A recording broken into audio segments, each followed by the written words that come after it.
Hi, Miss Jenny Ann Dimaculangan. Can you tell me about yourself? Hi, ma'am. I'm Jenny Ann Diamante Dimaculangan. I'm 37 years old.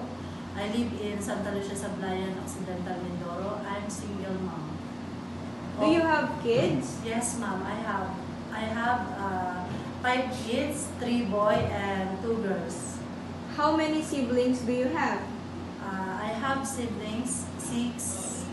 I'm eldest. Tell me about your educational background.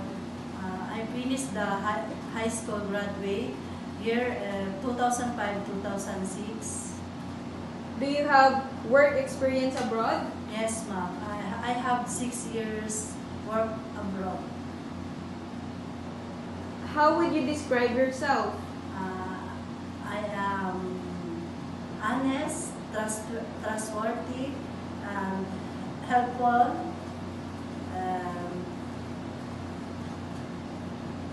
hardworking. Do you have any tattoo? Yes, ma'am. Did you undergo to any kind of surgery? No. Why do you want to work abroad? I want to earn money for the future of my kids and my family. Are you scared of dogs and cats? No, ma'am. Can you give us your idea on how would you handle a naughty child or children with tantrums? I will play with them and I will give them toys. Can you sing a nursery song?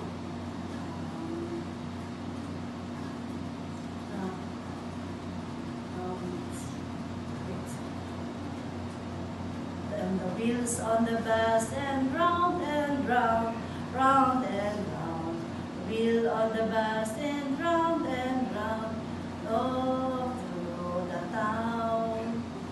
What is your message to your future employer?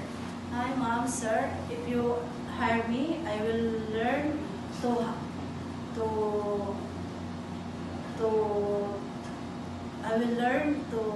and I will do my best if you hire me.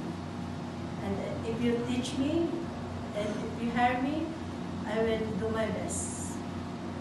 Thank you.